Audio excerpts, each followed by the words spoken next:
আমাদের আলোচনায় যে বিধানসভা কেন্দ্র তার নাম হরিণঘাটা বিধানসভা কেন্দ্র। আপনারা সকলে জানেন 2021-এর বিধানসভা নির্বাচনে এই হরিণঘাটা বিধানসভা কেন্দ্র থেকে বিজেপির প্রার্থী কবিয়াল অসীম সরকার জয়লাভ করেছিলেন। জয়ের ব্যবধান 15,200 ভোটের।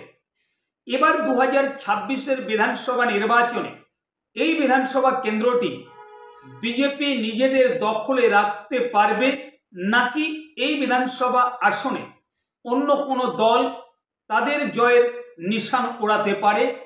2024-এর লোকসভা নির্বাচনে এই বিধানসভা কেন্দ্র থেকে বিজেপির প্রার্থী শান্তনু ঠাকুর 10,769 ভোটের ব্যবধানে এগিয়েছিলেন।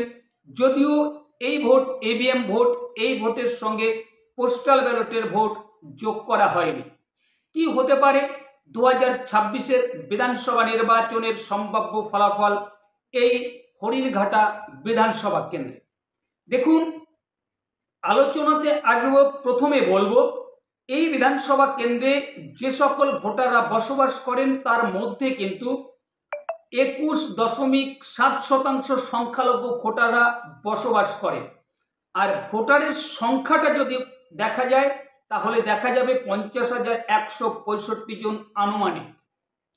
দেখুন, আমরা পশ্চিমবঙ্গে অনেক রাজনৈতিক বিশেষজ্ঞদের মুখে শুনে থাকি পশ্চিমবঙ্গে যে সকল সংখ্যালঘু ভোটাররা বসবাস করেন তার মধ্যে 90% সংখ্যালঘু ভোট তৃণমূল কংগ্রেসের ভোট বাক্সে যায়।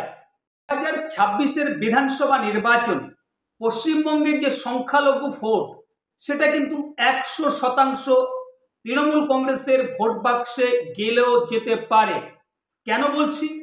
বর্তমান পশ্চিমবঙ্গে বিজেপির নেতা নেত্রীদের মুখে আমরা যে স্লোগান শুনছি, হিন্দু হিন্দু ভাই ভাই, বাটেঙ্গে তো কাটেঙ্গে, এক রহেগা তো সেফ রহেগা, যেমন আমরা শুনেছিলাম হরিয়ানার বিধানসভা নির্বাচনের সময়, মহারাষ্ট্র বিধানসভা নির্বাচনের সময়, যেমন দিল্লিতে বিধানসভা নির্বাচনের সময়।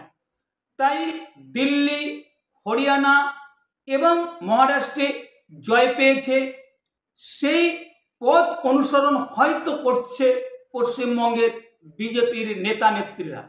তাই পশ্চিমবঙ্গে যে সংখ্যাগরিষ্ঠ ভোটার আছে সেই ভোটারদেরকে নিজেদের দিকে আনার চেষ্টা চালিয়ে যাচ্ছে বঙ্গ বিজেপি।